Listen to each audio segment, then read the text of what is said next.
मैंने जंतर मंतर में क्या देखा, आज का विषय है। और मेरी इच्छा है कि पूरा विश्व, भारतवर्ष और सभी लोग इस बात को जानें कि जंतर मंतर में हो क्या रहा है और भारत की क्या सभ्यता और संस्कृति है, भारत की किस चीज़ के लिए प्रतिष्ठा है, और जो जंतर मंतर में हो रहा है क्या वो भारत की प्रतिष्ठा के अनुरूप है या इससे भारत माता की छवि गिर रही है, इससे भारत माता की छवि बढ़ रही है या गिर रही है। इस बात का विश्लेषण आज हम करते हैं। भारत की जो प्रतिष्ठा थी और हमारी जो सभ्यता और संस्कृति है वो ये हमें बताती है कि नारी श्रद्धा के योग्य है, नारी पूजनीय है। इसीलिए हमारे सनातन धर्म में नारी को उच्च स्थान दिया गया है। इसीलिए जब सारे देवता राक्षसों का सामना नहीं कर पाए तो उन्होंने माता दुर्गा का सृजन किया, अपनी अपनी शक्तियाँ उन्होंने माँ दुर्गा को दी और दुर्गा ने महिषासुर का संहार किया। तो हमारे जो समाज के निर्माता थे, जो हमारे सभ्यता और संस्कृति के निर्माता थे, उनकी हमारे से क्या अपेक्षा थी? उनकी अपेक्षा ये थी कि नारी जो कि जननी है, क्योंकि कोई भी विश्व में शायद ऐसा जीव ही नहीं पैदा हुआ होगा जिसकी माँ मादा ना हो, नारी ना हो, चाहे वो कोई जानवर हो, कोई श्रेणी हो, कोई जीव जंतु हो। तो जिसने तुम्हें जन्म दिया है, जिसने तुम्हारा पालन पोषण किया है, जो तुम्हारा पहला गुरु रहा है, उसके प्रति श्रद्धा का भाव भारत की सभ्यता संस्कृति के निर्माताओं ने निर्माण करने का प्रयास किया। जंतर मंतर में हो क्या रहा है? हमारी देश की प्रतिष्ठा बढ़ाने के लिए बच्चे प्रयास करते हैं, युवक और युवती प्रयास करते हैं, चाहे वो लड़के हों, लड़की हों, शहर के हों, गांव के हों, अमीर हों, गरीब हों, सब ये प्रयास करते हैं कि वो समाज में उच्च स्थान ग्रहण करें और सफलता प्राप्त करें। माता पिता की भी यही इच्छा होती है, जो उनके शुभचिंतक हैं, जो गुरुजन हैं, उनकी भी ये इच्छा होती है कि बच्चे अच्छा करें और जीवन में सफलता प्राप्त करें। कुछ बच्चे शिक्षा के क्षेत्र में जाके अपना नाम रोशन करते हैं, कुछ खेल कूद में नाम रोशन करते हैं, कुछ अलग अलग क्षेत्र में लोग नाम रोशन करते हैं। और आज की जो परिस्थिति है विश्व की, उसके लिए आवश्यक नहीं कि जीवन में सफलता प्राप्त करने के लिए केवल शिक्षा ही ग्रहण करके आप जीवन में आगे बढ़ें। आप किसी भी क्षेत्र में अगर अद्वितीय हैं, अगर आप गाना गाने में बहुत ज़्यादा अच्छे हैं, अगर आप नृत्य करने में बहुत ज़्यादा अच्छे हैं, अगर आप स्विमिंग करने में बहुत ज़्यादा अच्छे हैं, दौड़ने में बहुत ज़्यादा अच्छे हैं, अच्छे धावक हैं, तो विश्व में आप नाम कमा सकते हैं। आप देश का और अपने परिवार का सम्मान बढ़ा सकते हैं और ऐसी परंपरा पूरे विश्व में आज की तारीख में है। अमीर बच्चे भी कोशिश करते हैं, गरीब बच्चे भी कोशिश करते हैं, ग्रामीण परिवेश के बच्चे भी कोशिश करते हैं कि जीवन में अपना नाम रोशन करें। जो अमीर घर के परिवार के बच्चे हैं उनके पास ये एक प्रकार की सुविधा होती है, विकल्प होता है कि अगर वो जीवन में अपने बल पर सफल ना हो पाए तो at least they have something to fall back upon, क्योंकि माता पिता के पास पैसा होता है, उद्योग होते हैं और उन्हें अपने जीवन यापन में कम से कम कोई समस्या नहीं होती। लेकिन भारतवर्ष की एक बहुत बड़ी जनसंख्या है जिसके पास ये सुविधा उपलब्ध नहीं है, जो ग्रामीण परिवेश से आते हैं, जिनके पास पैसे की भी कमी है, और जब वो किसी भी क्षेत्र में आगे बढ़ते हैं, चाहे वो पढ़ाई लिखाई हो, चाहे वो खेल कूद हो, चाहे वो गाना हो, चाहे कुछ हो, और समाज उनको नोटिस नहीं करता और वो अपने टैलेंट को लेके ख़त्म हो जाते हैं और उनके टैलेंट को उभरने का मौका नहीं मिलता। ये बच्चे जो जंतर मंतर में बैठे हैं, जिसमें युवक भी हैं, युवती भी हैं, पहली बात तो ये वो लोग हैं जिन्होंने अपने गांव के सामाजिक परिवेश से भी संघर्ष किया है, अपने परिवार के बड़े बूढ़ों से भी संघर्ष किया है, और उस समाज से भी संघर्ष किया है जो कि बेटियों को आगे बढ़ने से रोकने का प्रयास करता है और उन पे फप्तियाँ कसता है, उन पे टिप्पणियाँ करता है और उनका मजाक उड़ाता है कि अपनी बेटी को चूल्हा चौका समझाओ, खिलाओ, समझाओ, और कहाँ इन्हें ये खेल कूद में लगा लिया, अगर इनका हाथ पैर टूट गया तो इनसे शादी कौन करेगा। ये हमारे समाज की एक प्रकार की भावना प्रबल है। तो ये जो बच्चियां जंतर मंतर में बैठी हैं, ये वो बेटियां हैं जिन्होंने अपने गांव से भी संघर्ष किया है, अपने समाज से भी संघर्ष किया है, बड़े बूढ़ों की फप्तियों से भी संघर्ष किया है, और उसके बाद भारतवर्ष में लाखों करोड़ों बच्चों के बीच में संघर्ष करके उठकर इन्होंने पूरे विश्व में भारत का नाम रोशन किया है, भारत माता का मस्तक ऊंचा किया है, भारत माता का जो वक्षस्थल है उसको मजबूत किया है, और उसे ये गर्व अनुभूति दी है कि तुम्हारे देश की जो वीरांगनाएं हैं, तुम्हारे देश की जो बेटियां हैं, वो प्रतिकूल परिस्थितियों में भी संघर्ष करके आगे बढ़ सकती हैं। अगर आप विदेश के बच्चों से और देश के बच्चों से जो सुविधाएं उनको प्राप्त हैं, जो खाने पीने की सुविधा उनको प्राप्त है, जिस प्रकार की ट्रेनिंग उनको उपलब्ध है, जिस प्रकार का सामाजिक संरक्षण उनको उपलब्ध है, उसका कंपैरिजन करें तो आपको ये पता चलेगा कि जो भारतवर्ष के बच्चे आगे बढ़ते हैं किसी भी क्षेत्र में, वो किस प्रकार से संघर्ष करके आगे बढ़ते हैं, और माता पिता का योगदान उसमें सबसे अधिक होता है। ये वो बच्चियां हैं जो गरीब घर की बच्चियां हैं, जिनके माता पिता के पास इतना पैसा नहीं था कि वो अगर बच्चे सफल न होते तो उनको दूसरा विकल्प दे सकते। इसके बावजूद इनके माता पिता ने आगे बढ़ाया इनको, और ये प्रयास किया कि अपना जो इनकी इच्छा है, जो इनका टैलेंट है, वो आगे बढ़े। ये बच्चियां आगे बढ़ीं, संघर्ष किया, और इन्होंने भारत माता का मस्तक ऊंचा किया। अब इन बच्चियों की ये शिकायत है, जो शिकायत इन्होंने दी, और किसी भी बच्चे की कानून प्रदत्त अधिकार है कि कोई भी जाकर पुलिस थाने में अपनी जांच, अपनी कंप्लेंट दे सकता है, और उस कंप्लेंट पे कानून सम्मत कार्रवाई हो, पुलिस एफआईआर लिखे और कार्रवाई करे। और ये अधिकार देश में नारियों के सम्मान को ध्यान में रखते हुए ये और ज़्यादा अधिकार दिया गया है बेटियों को, बच्चियों को, क्योंकि नॉर्मली बच्चियां जो हैं वो शिकायत नहीं करती, समाज उनका स्थान नहीं है, पुलिस उनकी बात को नहीं सुनता, उनका भी वो मजाक उड़ाता है। लेकिन ये बच्चियों ने हिम्मत की, और 8 बच्चियों ने एक साथ, जिसमें एक नाबालिग बच्ची भी है, उन्होंने जाकर पुलिस में ये रिपोर्ट दर्ज कराने का प्रयास किया कि हमारे साथ जो कुश्ती संघ के महाअध्यक्ष हैं ब्रजभूषण शरण सिंह, जो कि गोंडा के मेंबर ऑफ पार्लियामेंट भी हैं और भारतीय जनता पार्टी के हैं, उन्होंने दुर्व्यवहार किया, हम लोगों का शारीरिक शोषण किया, और हम पे ऐसे कृत्य किए जो कि समाज स्वीकार नहीं करता, और कानून में भी उनके दंडनीय प्रावधान हैं। ये शिकायत की, लेकिन पुलिस ने उनकी अनसुनी की। 2012-13 में जबकि एक बहुत बड़ा निर्भया कांड हुआ था, तो आपको याद होगा कि कानून में परिवर्तन किया गया था, और ये कहा गया था कि अगर कोई नाबालिग बच्ची के साथ कोई दुर्व्यवहार होता है और वो उसमें रिपोर्ट लिखाती है, तो उसके खिलाफ तुरंत जांच होनी चाहिए, एफआईआर लिखी जानी चाहिए, और जो आरोपी है उसको अरेस्ट करना चाहिए। ये कानून में प्रावधान है। उस कानून के तहत कार्रवाई तुरंत होनी चाहिए थी, एफआईआर तुरंत लिखी जानी चाहिए थी, और आरोपी को तुरंत अरेस्ट किया जाना चाहते हैं। एक चीज़ और देख लीजिए कि जो क्रिकेट संघ है उसमें ब्रजभूषण शरण सिंह अध्यक्ष हैं, उनका बेटा भी पदाधिकारी है, उनका साला भी पदाधिकारी है, उनके साले का,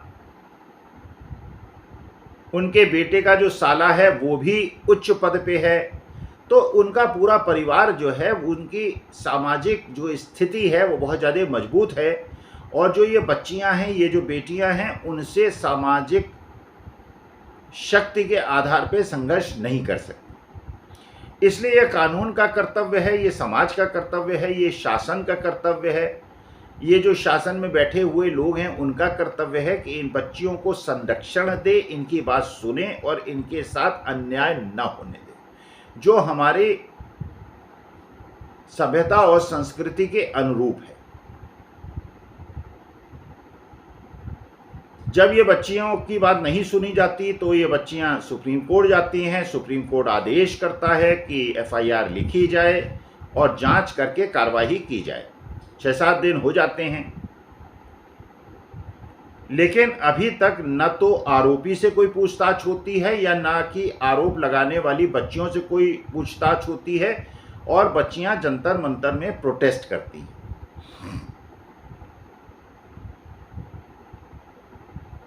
जब मैं जंतर मंतर गया तो मैंने जाके क्या देखा,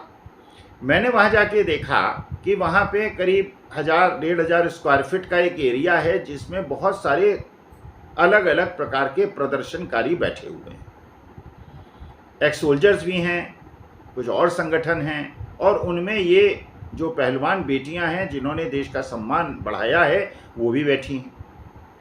उनको करीब 700-800 स्क्वायर फीट का एरिया दिया गया है, जिसमें करीब 300 स्क्वायर फीट एरिया ऐसा है जहाँ पे टेंट है, जहाँ पे गद्दे हैं जिनको बैरिकेड्स में घेर दिया गया है, बच्चे उसके अंदर बैठे हैं, और बाकी लोग जो आते हैं उनके साथ सहानुभूति रखने वाले और उनका बेटियों का साथ देने के लिए वो बाकी 500-600 स्क्वायर फीट के एरिया में बैठ सकते हैं, घूम सकते हैं, लेकिन वहाँ कोई कुर्सी की व्यवस्था नहीं। जो भी कुर्सी हैं 50-100 वो पुलिस वालों की हैं और पुलिस वाले उसमें बैठते हैं, उनका अधिकार है क्योंकि वो भी ड्यूटी कर रहे हैं, उनको भी रेस्ट करने का अधिकार है। एक सकरा सा रास्ता है जिसमें से कोई अंदर आ सकता है और बाहर जा सकता है, बाकी को बैरिकेड से घेर दिया गया है। पुलिस की संख्या बहुत ज़्यादा है, करीब 300-400 पुलिस वाले वहाँ पे हैं, और चप्पे चप्पे पे सुरक्षा की व्यवस्था है जो होनी चाहिए क्योंकि ये अंतर्राष्ट्रीय स्तर के खिलाड़ी हैं। लेकिन जो पहलवानों के समर्थक वहाँ पे आए हैं, जो गांव से कस्बों से आए हैं, उन्होंने बताया कि वहाँ पर उनको गद्दा ले जाने की सुविधा नहीं है। कई बच्चे मुझे ऐसे मिले जिनके मोबाइल चोरी हो गए, जिनके पर्स चोरी हो गए, और वो असहाय स्थिति में वहाँ बैठे हैं। आसपास कोई खाने की व्यवस्था नहीं है, बड़े स्तर पे पीने के पानी ले जाने की व्यवस्था नहीं है। छोटा मोटा पानी, एक बोतल जैसे हम लेके गए, हमको किसी ने नहीं रोका, इस प्रकार से आप पानी ले जा सकते हैं, लेकिन जहाँ पे इतनी बड़ी भीड़ की आशंका हो और जहाँ पे गर्मी हो वहाँ पर बड़े स्तर पे पानी की और टॉयलेट्स की व्यवस्था होनी चाहिए। ऐसा लगता है कि इनको इतनी सहानुभूति प्राप्त करने का अधिकार है, लेकिन वहाँ टॉयलेट की कोई व्यवस्था नहीं है। जनता दल यूनाइटेड का एक ऑफिस है जिसमें ये बच्चे पहले जाया करते थे, लेकिन उनकी भी अपनी सीमाएं हैं, और उसके बाद उन्होंने जो पहलवानों के समर्थक बैठे हैं उनको जाने से रोका। आसपास एक गुरुद्वारा है जहाँ पे जाके बच्चे टॉयलेट जाते हैं और किसी प्रकार से अपना समय निकाल रहे हैं। समाज का कर्तव्य क्या है? अगर भारतीय समाज अपने सनातन परंपराओं पे गर्व करता है, गौरव करता है, तो समाज का कर्तव्य ये है कि इन बच्चियों की आवाज़ सुनी जाए। कोई ये नहीं कह रहा है कि ये बच्चियां सही कह रही हैं और आरोपी को तुरंत दंडित कर दिया जाए, लेकिन अगर 3 महीने पहले ये बच्चियां बैठी थीं, उसके बाद इन्हें आश्वासन दिया गया था कि जांच होगी, आरोपी को दंड मिलेगा, जांच नहीं हुई, जो उस समिति के अंदर और दूसरे प्रतिभागी थे उनकी बात को नहीं सुना गया, जबरदस्ती उनसे दस्तखत कराया गया, कागज उनसे छीना गया। अगर ऐसा हुआ तो क्या ये देश के समाज की उत्तरदायित्व नहीं है? हम लोग बात करते हैं अपने घर की बेटियों की, अपने घर की बहनों की इज्जत आबरू बचाने का क्लेम करते हैं और उसके लिए मरने मारने पे उतारू हो जाते हैं। तो ये जो बच्चियां वहां बैठी हैं, किसकी बच्चियां हैं? ये गरीब घर की बच्चियां हैं। क्या इनका इसलिए अधिकार नहीं है कि इनका संरक्षण हो, जबकि इन्होंने देश का नाम रोशन किया? क्या ये जो दिल्ली में प्रबुद्ध लोग बैठे हैं, जो अपने को बहुत ज़्यादा इंटेलेक्चुअल्स कहते हैं, जो पैसे वाले लोग बैठे हैं, जो कि पैसे को विलासिता के लिए, वैभव के लिए दिखाने का प्रयास करते हैं, और अपनी बच्चियों को कार से नीचे पैर नहीं रखने देते, एसी के नीचे पैर नहीं रखने देते, क्या उनको उनकी आत्मा नहीं कचूटती? क्या उनको ये नहीं लगता कि ये जो बच्चियां हैं जिन्होंने देश का नाम रोशन किया है, वो असहाय स्थिति में अगर वहाँ पड़ी हैं, तो हमारा कर्तव्य है कि अहिंसात्मक रूप से शांतिपूर्वक अपना समर्थन उनको दें, जिससे जो सरकार है, जो पुलिस तंत्र है, जो प्रशासनिक तंत्र है, उसको ये मैसेज मिले कि इन बच्चियों को भी कानून प्रदत्त अधिकार है कि अपनी जो इनकी कानूनी अधिकार हैं उसका संरक्षण इनको मिले। जो पुलिस अधिकारी हैं, जो प्रशासनिक अधिकारी हैं, उनके घर में भी बेटियां हैं, उनके घर में भी बहनें हैं। क्या उनको अपनी बेटियों और बहनों को मुँह दिखाने में अच्छा लगेगा जब वो अपने, चाहे उनके हाथ बंधे हों, कि वो बेटियों के साथ अन्याय कर रहे हैं और उनके साथ बात नहीं हो रही है? जैसे परसों घटना रात को घटी कि वहाँ छीना झपटी हुई, आरोप लगा रहे हैं कि पुलिस को कोई आदमी शराब पिए हुए था, उसने लोगों को धक्का दिया, किसी का सिर फूटा, किसी को चोट लगी। अब सच कितना है मुझे नहीं पता, क्योंकि मैं मौका वारदात पे नहीं था, लेकिन ऐसा क्यों हो रहा है? क्या उनको टॉयलेट की सुविधा नहीं मिलनी चाहिए? क्या उनको पानी की व्यवस्था नहीं होनी चाहिए? क्या उनको खाने पीने की व्यवस्था नहीं होनी चाहिए? जबकि वो अंतर्राष्ट्रीय स्तर के खिलाड़ी हैं। इसके बावजूद अगर समाज चुप बैठता है, और ये जो सनातन धर्म की हम लोग दुहाई देते हैं, अगर इस समाज के लोग चुप बैठते हैं, तो क्या हमें फिर माँ दुर्गा को आह्वान करने का, माँ सरस्वती को प्रार्थना करने का और माँ लक्ष्मी को दिवाली में आह्वान करने का कि हमारे घर में प्रवेश करो और हमें समृद्ध बनाओ? माँ सरस्वती से कहते हैं हमको बुद्धि दो, माँ दुर्गा से कहते हैं हमको शक्ति दो। ये अधिकार होगा? क्या हम भगवान श्री राम का नाम ले पाएंगे, जिनके पत्नी को रावण हर करके ले गया, और उसके बाद भगवान श्री राम ने जिस प्रकार से बजरंगबली का समर्थन लेकर मैया सीता की लाज को बचाया? और हम सनातन धर्म इसके लोग इस बात पे गर्व करते हैं कि एक नारी के सम्मान के लिए किस प्रकार का भयंकर युद्ध हुआ और पूरी रावण की सेना का नाश हुआ और सोने की लंका उसकी जला दी गई। इसी प्रकार से महाभारत में भगवान श्री कृष्ण ने जो महाभारत की, उसका मात्र एक कारण था कि जो द्रौपदी के साथ चीरहरण हुआ, दुशासन और दुर्योधन ने किया, और पूरी सभा चुपचाप उसको बैठी देखती रही। उस नारी सम्मान को बचाने के लिए भगवान श्री कृष्ण ने अपना रौद्र रूप दिखाया और पूरे, न केवल उन कौरवों का नाश किया जिन्होंने द्रौपदी के साथ अत्याचार किया था, बल्कि उन पांडवों का भी दमन किया जो कि चुपचाप वहाँ बैठे थे। तो क्या ये समाज का आज कर्तव्य नहीं है कि वो सोचे कि वो भगवान श्री कृष्ण के रोल में है, भगवान श्री कृष्ण को अपना आदर्श मानता है, या उन कौरवों को अपना आदर्श मानता है जो कि नारी के सम्मान का ध्यान नहीं रखते, उनका अपमान करते हैं, उनका चीरहरण करते हैं, या उन पांडवों की तरह है जो कि हालांकि अपने को सनातनी कहते हैं लेकिन चुपचाप सिर झुकाकर बैठे हैं जब नारी का चीरहरण हो रहा है। तो ये समाज का कर्तव्य है कि वो अपने जो उसके सामाजिक उत्तरदायित्व हैं उनका निर्वहन करे, वरना ये कहे कि हम कौरव पक्ष में हैं, हम दानव पक्ष में हैं, हम रावण पक्ष में हैं, और इस बार से हम रावण को नहीं जलाएंगे क्योंकि हम तो हैं ही रावण पक्ष में, अगर हम नारी सम्मान का सम्मान नहीं करते। मैंने अपना कर्तव्य समझा, वृद्ध हूँ, बहुत ज़्यादा शारीरिक शक्ति नहीं है, अपनी पत्नी के साथ गया, कई बार गया, 5-6 बार गया, एक दिन 2 बार गया, और वहाँ जाके बेटियों की जो करुणामयी स्थिति मैंने देखी तो मुझे लगा कि ये मेरा नैतिक कर्तव्य है। बहुत सारे लोगों ने समझाया, बच्चों ने समझाया, पड़ोसियों ने समझाया, स्वामी साहब इस उम्र में जाके क्यों बिना बात का जोखिम ले रहे हैं, सरकार आपसे नाराज़ हो जाएगी, इस उम्र में अगर चोट लगी है तो उसको आप झेल भी नहीं पाएंगे, तो आप बार बार क्यों जाते हैं।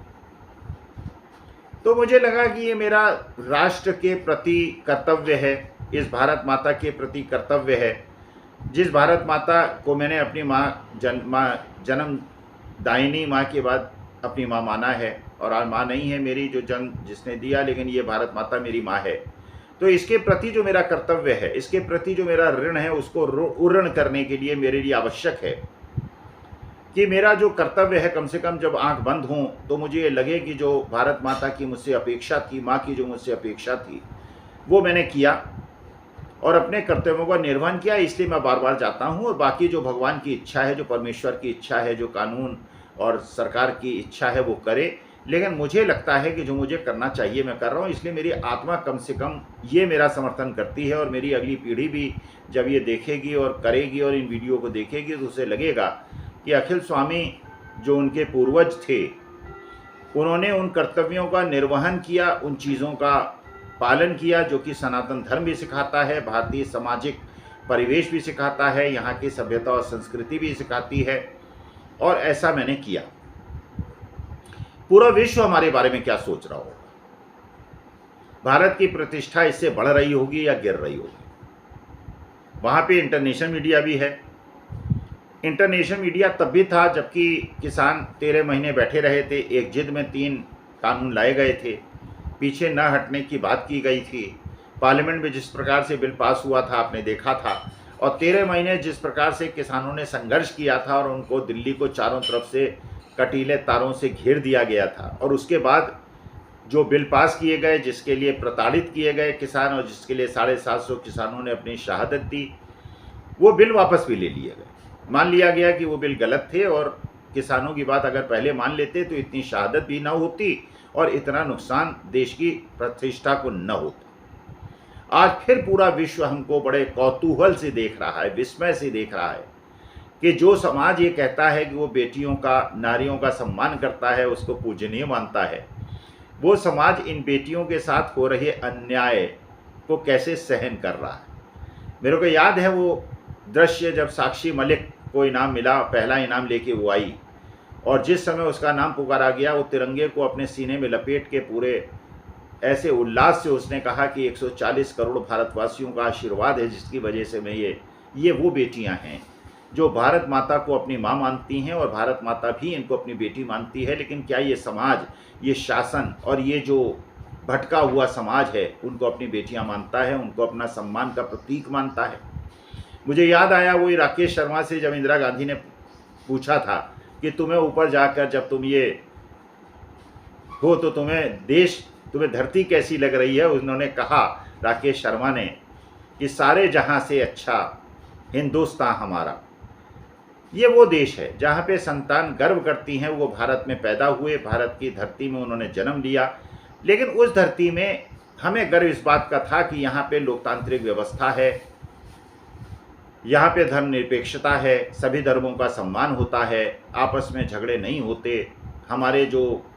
विभिन्नताएं हैं, सामाजिक विषमताएं हैं, उनको हम बड़े प्यार से समेटते हैं और बेटियों का हम सम्मान करते हैं। उनके साथ दुर्व्यवहार और अपमान की तो हम सोच ही नहीं लग सकते। लेकिन डेमोक्रेसी भी दांव पे लगी हुई है, धर्मनिरपेक्षता भी दांव में लगी हुई है। हम भी उसी धार्मिक विद्वेष की तरफ बढ़ रहे हैं जैसे बर्बाद हुए देश बढ़े थे। और नारियों का सम्मान, किसानों का सम्मान, युवाओं का सम्मान भी हम भूल चुके हैं। मुझे ऐसा लगता है, आपको क्या लगता है? आपको क्या लगता है कि नहीं,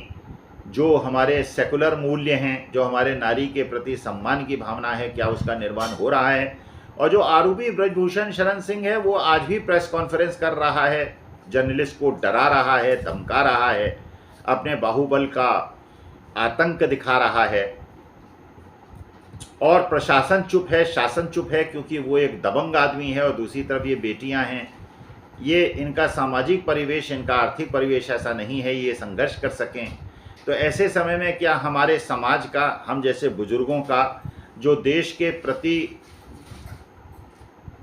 उनका जो कर्तव्य है, क्या हम उसका निर्वहन कर रहे हैं? और दूसरी बात जो एक समझ में आती है कि क्या अब ये ग्रामीण परिवेश की बच्चियां जिनके पास प्रतिभाएं हैं, जो अपनी प्रतिभा को देश का नाम ऊंचा करने के लिए उठा सकती हैं, क्या इनके माता पिता अब उनको अनुमति देंगे कि वो गांव के जो सामाजिक परिवेश है उससे संघर्ष करें? क्या गांव के बड़े बूढ़े अब उलाहना नहीं देंगे और कहेंगे कि देखो ये बच्चियां जो कि देश का सम्मान बढ़ाया था, किस प्रकार से इनका शारीरिक शोषण होता है, किस प्रकार से इनको सताया जाता है, किस प्रकार से इनको खाने पीने को नहीं दिया जाता है? तो क्या हम देश की जो बढ़ती हुई प्रतिष्ठा और मान सम्मान है उसके साथ खिलवाड़ नहीं कर रहे हैं? क्या ये कानून का कर्तव्य नहीं है कि कानून इसमें इंटरवीन करे और एक निष्पक्ष, जैसे पंच परमेश्वर में मुंशी प्रेमचंद ने लिखा था उसी प्रकार से कानून बिना किसी भेदभाव के, बिना किसी बड़ा छोटा को देखे हुए, अमीर गरीब को देखे हुए, जो भी इनके न्याय संगत कानून सम्मत अधिकार हैं उनको दे, और अगर ये गलत हैं तो इनको दंडित करे, और अगर ब्रजभूषण शरण सिंह गलत हैं तो उनको दंडित करे। क्योंकि बेटियां ये कह रही हैं, उनके पास सबूत हैं कि ब्रजभूषण शरण सिंह ने उनके साथ दुर्व्यवहार किया, और क्या ये हमारे समाज का, हमारे वृद्ध लोगों का, हमारे जो सामाजिक संरचना है और हमारा जो सनातन धर्म है उसका